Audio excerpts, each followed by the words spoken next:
यदि भारत के किसी भी नागरिक के मौलिक अधिकार यानी फंडामेंटल राइट को वायोलेट किया जाता है तो इसके खिलाफ हाई कोर्ट या सुप्रीम कोर्ट में अपील किया जा सकता है। इसके अलावा यदि किसी मैटर पे स्टेट वर्सेज स्टेट के बीच कोई डिस्प्यूट हो या फिर government of India versus state के बीच कोई डिस्प्यूट हो या फिर government of India versus state plus state के बीच कोई डिस्प्यूट हो तो इन सभी मामलों में सुप्रीम कोर्ट में अपील किया जा सकता है। इसके अलावा भी बहुत सारे ऐसे मामले हैं जिसमें सुप्रीम कोर्ट में अपील किया जा सकता है।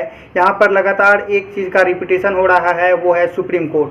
तो चलिए आज के इस वीडियो में समझते हैं कि सुप्रीम कोर्ट यानी भारत के सर्वोच्च न्यायालय के ज्यूरिसडिक्शन पावर यानी उनके न्याय करने का क्षेत्राधिकार कितना है।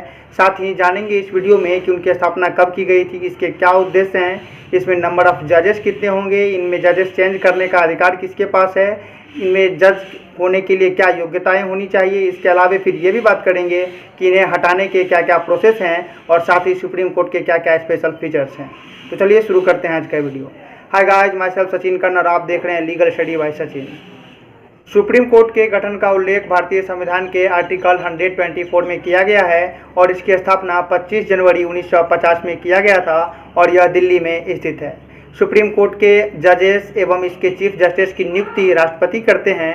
हालांकि इसके चीफ जस्टिस की नियुक्ति के लिए अलग से एक कॉलेजियम यानी मंडली का गठन किया गया है, जिसका कार्य होता है नए चीफ जस्टिस ऑफ इंडिया को रिकमेंड करना।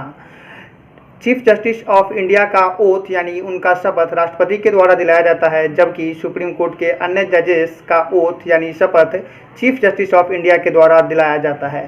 चलिए अब बात करते हैं सुप्रीम कोर्ट में नंबर ऑफ जजेस की। सुप्रीम कोर्ट के स्थापना यानी इसके एस्टेब्लिशमेंट के टाइम इसमें सिर्फ 8 जजेस हुआ करते थे, जो कि कंसिस्ट थे 1 चीफ जस्टिस से और 7 अदर जजेस से। लेकिन बाद में बदलते ज़रूरतों को देखते हुए इसमें सुधार किया गया और बाद में इसका आंकड़ा कर दिया गया 30+1 यानी 1 चीफ जस्टिस एंड 30 अदर जजेस। जजेस की ये संख्या पिछले साल तक सही हुआ करती थी, लेकिन हाल ही में यानी पिछले वर्ष सुप्रीम कोर्ट नंबर ऑफ जजेस एक्ट जो कि लागू किया गया था 1956 में, इसमें अमेंडमेंट यानी संशोधन करके केंद्र सरकार ने इसे 33+1 का आंकड़ा सेट कर दिया है। यानी अब वर्तमान में सुप्रीम कोर्ट में टोटल 34 जजेस होंगे, जो कि कंसिस्ट होंगे 1 चीफ जस्टिस एंड 33 अदर जजेस से। इस संदर्भ में आपका यह जानना भी जरूरी है कि सुप्रीम कोर्ट के जजेस की संख्या को घटाने या बढ़ाने का अधिकार पार्लियामेंट यानी संसद के पास होता है। अब बात करते हैं सुप्रीम कोर्ट में जजेस होने के लिए क्या क्या योग्यताएं जरूरी है। कोई भी व्यक्ति देश के सुप्रीम कोर्ट का जज तभी हो सकता है जब वह देश का नागरिक हो। इसके अलावे वह भारत के किसी भी उच्च न्यायालय में कम से कम 5 वर्षों तक जज के पोस्ट पे रहा हो, या फिर वह देश के किसी भी उच्च न्यायालय या फिर एक से अधिक उच्च न्यायालयों में कम से कम 10 वर्षों तक अधिवक्ता रहा हो। इसके साथ ही वह प्रेसिडेंट यानी राष्ट्रपति के नज़रों में डिस्टिंग्विश्ड ज्यूरिस्ट हो। तो ये सारी शर्तें ज़रूरी होती है किसी भी व्यक्ति के सुप्रीम कोर्ट में जज बनने के लिए। अब अगर इसके न्यूनतम आयु की बात की जाए यानी सुप्रीम कोर्ट के जज बनने के लिए न्यूनतम आयु की बात की जाए तो ऐसी कोई बाध्यता नहीं है, लेकिन अगर मैक्सिमम एज की बात की जाए तो इसके लिए एक लिमिट सेट किया गया है। कोई भी व्यक्ति सुप्रीम कोर्ट के जज के पोस्ट पर अधिकतम 65 वर्ष 65 ईयर्स के एज तक ही रह सकता है। के साथ ही सुप्रीम कोर्ट के जजेस का कोई फिक्स टेन्योर नहीं होता है, यानी कोई भी व्यक्ति जो सुप्रीम कोर्ट के जज हैं वो अपने पोस्ट पर तब तक बने रहेंगे जब तक कि वह खुद से इस्तीफा ना दे दे, या फिर जब तक वो 65 वर्ष की उम्र को पूरा ना कर लें, या फिर जब तक कि उन पर महाभियोग यानी इम्पीचमेंट को ना लगाया जाए। महाभियोग यानी इम्पीचमेंट ये एक प्रोसेस होता है। इस प्रोसेस के अकॉर्डिंग सुप्रीम कोर्ट के जज को उसके पोस्ट से हटाने के लिए यह ज़रूरी होता है कि लोकसभा के कम से कम 100 मेंबर या फिर राज्यसभा के कम से कम 50 मेंबर एक प्रस्ताव लोकसभा के अध्यक्ष या फिर राज्यसभा के सभापति को राष्ट्रपति के संबोधन में दिया जाए। यदि इस प्रस्ताव को दिया जाता है तो इसके बाद 3 लोगों की एक कमेटी बनती है जो ये इन्वेस्टिगेट करते हैं कि सुप्रीम कोर्ट के जजेस जिन पर ये आरोप लगाया गया है, जिन पर यह महाभियोग प्रक्रिया लगाया गया है, क्या वो अपने मिसबिहेवियर या इनकैपेसिटी के लिए दोषी हैं या नहीं हैं। यदि इस इन्वेस्टिगेशन में ये पता चलता है कि वो दोषी हैं तो उनके ऊपर आगे कार्रवाई की जाती है महाभियोग प्रक्रिया के अंतर्गत। अगला कार्रवाई ये होता है कि संसद के दोनों सदनों यानी लोकसभा और राज्यसभा दोनों की जितनी अलग अलग सदनों में जितनी अधिकतम इनकी संख्या है, अधिकतम सीटों की मेजॉरिटी से इसका पास होना ज़रूरी होता है। और साथ ही जितने मेंबर्स प्रेजेंट होते हैं जो वोटिंग करते हैं उनका 2/3 मेजोरिटी से पास करना ज़रूरी होता है। यानी इम्पीचमेंट लागू करने के लिए लोकसभा और राज्यसभा जितने भी इनके मैक्सिमम सीट्स हैं, दोनों सीटों से मेजोरिटी के साथ पास होना भी ज़रूरी है, और साथ ही जितने लोग वोटिंग के लिए प्रेजेंट होते हैं उनका 2/3 से पास होना भी ज़रूरी है। अगर ऐसा हो पाता है तो ये प्रस्ताव जाता है राष्ट्रपति के पास, और फिर राष्ट्रपति उन्हें उस प्रस्ताव के आधार पर सुप्रीम कोर्ट के जज को उनके पोस्ट से हटा सकते हैं। तो इस पूरी प्रक्रिया को हम लोग कहते हैं महाभियोग यानी कि इम्पीचमेंट। तो इस प्रकार से आपने जाना महाभियोग क्या होता है, इम्पीचमेंट क्या होता है, साथ ही आपने ये भी जाना कि सुप्रीम कोर्ट के जज को कैसे हटाया जा सकता है।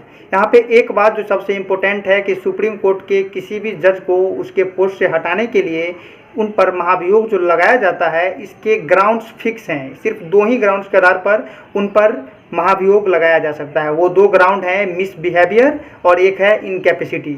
यदि इन दोनों ग्राउंड्स के दोषी सुप्रीम कोर्ट के जज पाए जाते हैं तो ही उन पर ये प्रक्रिया लागू होता है, अन्यथा नहीं। यदि इस प्रकार से अगर आपसे पूछा जाए कि सुप्रीम कोर्ट के जज को कौन हटा सकता है, तो इसका जवाब होगा कोई नहीं। लेकिन अगर ये पूछा जाए कि सुप्रीम कोर्ट के जज को कैसे हटाया जा सकता है, तो इसका आंसर होगा महाभियोग यानी इम्पीचमेंट के द्वारा। इसके बाद यदि प्रेजेंट कंडीशन में सुप्रीम कोर्ट के चीफ जस्टिस के सैलरी की बात की जाए तो जहां पहले 1 लाख रुपये हुआ करती थी, अभी वर्तमान में चीफ जस्टिस ऑफ इंडिया की सैलरी 2,80,000 रुपये पर मंथ है। और चीफ जस्टिस के अलावे सुप्रीम कोर्ट के अदर जजेस की सैलरी 2.5 लाख पर मंथ है। यदि इनके वेतन, भत्ते और पेंशन की बात की जाए तो इसका भुगतान केंद्रीय संचित निधि यानी कि कंसोलिडेटेड फंड ऑफ इंडिया के द्वारा किया जाता है। बात करते हैं रेजिग्नेशन की। सुप्रीम कोर्ट के जजेस अपना रेजिग्नेशन राष्ट्रपति यानी प्रेसिडेंट को दे सकते हैं। वर्तमान में चीफ जस्टिस ऑफ इंडिया न्यायमूर्ति शरद अरविंद बोबडे हैं। ये देश के 47वें चीफ जस्टिस ऑफ इंडिया हैं। आज़ादी से पहले देश में सर्वोच्च न्यायालय का गठन 1773 में कोलकाता में किया गया था। भारत के इतिहास में आज तक सबसे तेज़ी से कार्य करने वाले चीफ जस्टिस ऑफ इंडिया रहे थे न्यायमूर्ति पी सदाशिवम। न्यायमूर्ति पी सदाशिवम सबसे तेज़ी से कार्य करने वाले चीफ जस्टिस ऑफ इंडिया रहे थे। यदि सबसे ज़्यादा दिनों तक चीफ जस्टिस ऑफ इंडिया के पद पर रहने वाले न्यायमूर्ति की बात की जाए तो वो थे न्यायमूर्ति YV चंद्रचूड़, जो कि 7 वर्षों तक अपने पद पर रहे थे। YV चंद्रचूड़ यानी यशवंत विष्णु चंद्रचूड़, ये उनका पूरा नाम है। यदि सबसे कम समय के लिए इस पोस्ट पर रहने की बात की जाए तो सबसे कम समय के लिए चीफ जस्टिस ऑफ इंडिया के पद पर रहे थे जस्टिस KN सिंह। ये मात्र 19 दिनों के लिए इस पोस्ट पर रहे थे। इसके बाद यदि बात की जाए एकमात्र ऐसे चीफ जस्टिस ऑफ इंडिया की जो कार्यवाहक राष्ट्रपति भी बने थे, तो वो थे न्यायमूर्ति मोहम्मद हिदायतुल्लाह। ये एकमात्र ऐसे चीफ जस्टिस ऑफ इंडिया थे जो कार्यवाहक राष्ट्रपति भी बने थे। इसके अलावा यदि राष्ट्रपति चाहे तो सुप्रीम कोर्ट से किसी भी मामले पे अपना सलाह मांग सकती है, और इसका उल्लेख संविधान के अनुच्छेद 143 में किया गया है। सुप्रीम कोर्ट जो भी सलाह उन्हें देगा, जरूरी नहीं है कि राष्ट्रपति महोदय उस सलाह को मानेंगे ही, यानी यह उन पर बाध्य नहीं है।